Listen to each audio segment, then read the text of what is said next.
Hi, so today I'm going to be making 5 butterfly cards. I'm just going to show one in the video because it takes a little bit too long to make all 5. But I'm picking out, I believe this is the Maggie Holmes and Create Paper line. This is just a 6x6 paper pad. I like that from Create Paper they make their paper pads that they're not all, some are 1 sheet and some are 2 sheets. So you get more variety and more different pattern papers. At the same time, I do like certain ones that are just 1 sheet. I would like them in 2 sheets, but that's just how they make them. Anyway, you're just going to want to go through, pick some different types of pattern papers that you like. I'm making 5 cards. It's going to be a whole set, so I just picked 5 of these papers. And now I'm just going to show them to you. And they're going to be 5 pretty different cards. And I'm just gonna start to make that one with this black polka dot, or this very dark purple polka dot.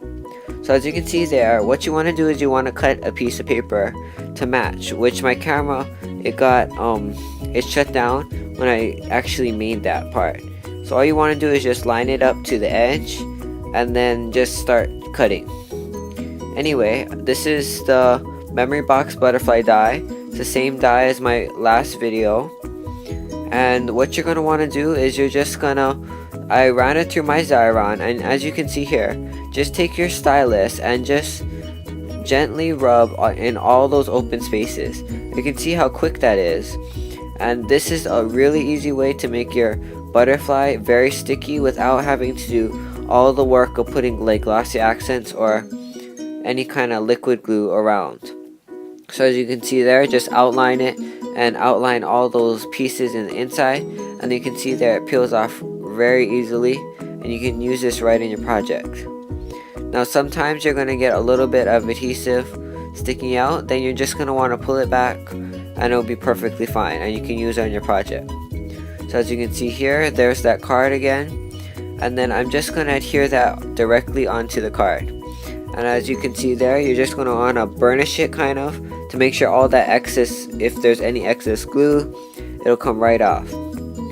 As you can see there, I angled that piece of pattern paper just to give a little bit more dimension compared to just a regular plain one.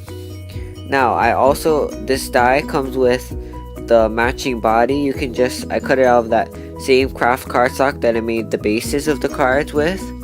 I just put some white ink over it just to give it a little bit a lighter craft to make it look different, and then I'm adhering this onto the card using this EK Success glue pen. So as you can see there, I'm just dabbing that glue. It's a 2-way glue, it's the Zig one, and I'm just gonna adhere that right down. And it's pretty strong, and it works pretty good. Just for an easy die cut, it's an easy way to put on anything. So as you can see there, there's almost my finished card. Now I'm taking this is the Sketchy Banners from Simon Says Stamp, and I cut that die, the larger banner die, out of some craft cardstock. I have the matching stamp set. This is the Just Wanted to Say, that's again from Sketchy Banners. I'm just inking that up with Versamark ink. It's a clear sticky ink for heat embossing or embossing powder. And then I'm just gonna try to line it up as best as I can and just stamp that down. So you're just gonna want to give even pressure, and then you can pull it right up, and then there's your image. You can see where that says Just Wanted to Say. You can leave it just like that because it's a watermark, but I'm going to be doing some clear embossing right now. So I'm just I have a container full of clear embossing powder, and I'm just going to pour it on, directly on. And as you can see there, I'm just gonna pour it on, and then I'm gonna take it onto the side and heat emboss that. I don't do that right on this desk just because I have a rubber mat underneath and it's gonna warp if I do heat embossing on it, so I take it to another area. So as you can see there, it gives that really nice texture to it, and it, again, clear embossing powder or any embossing powder will resist inks that are not permanent ink. So this is like a memento one, meaning it doesn't stick onto slick surfaces such as StazOn. You don't want to use that for this kind of technique.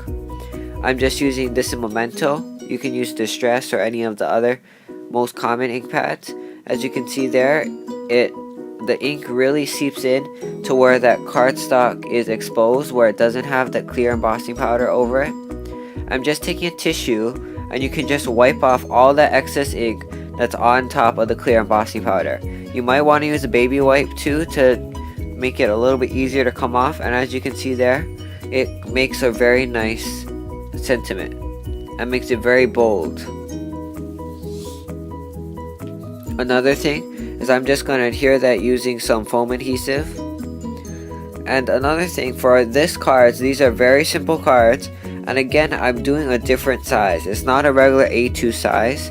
I decided to do this just because I bought some envelopes that were very inexpensive at, you can buy them anywhere, and just because they were very inexpensive, I decided to make these other types of cards in different sizes.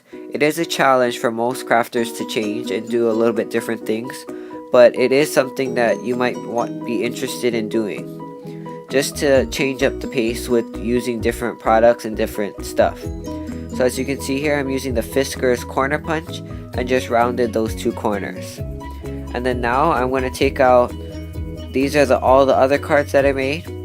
So there's 5 of them, of course. So thanks for watching. Have a great day. And if you want to see any of my other projects, please visit my blog at micahscrafts.blogspot.com. Okay, bye.